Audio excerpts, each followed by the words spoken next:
Welcome back to Soccer Republic. Now, they may have been lagging behind Dundalk and Cork City in the goals for column, but before the weekend's fixture, no one had conceded fewer goals than Shamrock Rovers, and they're still very much in the title race. On Friday, though, they faced a Longford town side who've settled well back into the top flight.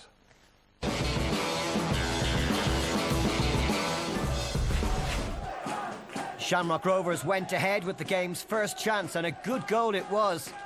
Paddy Craig's clever ball to Brandon Mila. Paul Skinner with a fine save, but Gavin Brennan reacted sharply and the Hoops were on their way. That's his first goal of the season. With several former Rovers players in their lineup, it was hardly surprising that Pat Flynn got the equaliser. Not a good goal for Pat Fenlon's side to concede. Flynn will have to work on his celebrations. Longford were the better side in the first half, but they missed two great chances that effectively lost them the game. First, Stephen Rice failed to score against his former employers, and then Maxime Blanchard's dithering allowed Gary Shaw in on goal. The striker away, but he missed the proverbial sitter, and Longford Town's chance had gone. Shamrock Rovers were far more purposeful in the second half and dominated for a 20-minute spell. First, Keith Fahey went close after great work by Danny North. Good save by Skinner. Then from Kieran Marty Waters' corner, Maxime Blanchard's flying volley put the Hoops ahead. That probably had Tony Cousins tearing his hair out, and he certainly was minutes later when Gary Shaw was taken down by Blanchard, but referee Derek Tomney saw no contact, and the apoplectic Cousins, a former Rovers player himself, was sent to the stands for his protest. Shaw still trying to convince Tomney that he had been fouled. And it was the Walters-Blanchard duo that put the game beyond Longford. Two dead ball concessions in the space of 5 minutes, giving victory to Rovers. A penny for Tony's thoughts. His side kept playing to the end, though. Eamon Ben Mohamed's cross not cleared, and Kevin O'Sullivan set up Kaleem Simon for what turned out to be a consolation goal. Kieran Marty Waters made a big impression as an impact sub in the second half, and he went close late on as Rovers squeaked home here by the odd goal in 5.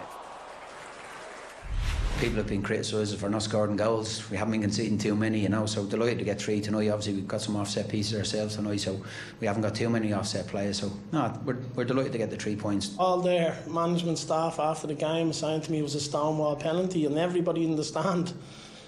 So it is very hard to take, and then you get humiliated by getting sent to the stand because a penalty hasn't been given. So it's the first time I've ever been sent to a stand, so that's very disappointing. Yes, well, just as Peter Hutton was convinced that Derry City were denied a couple of pens earlier in the programme, we see that Tony Cousins was pretty irate about what he felt should have been a penalty for Longford Town. Yeah, he was fuming, Peter, and he was fuming on the night.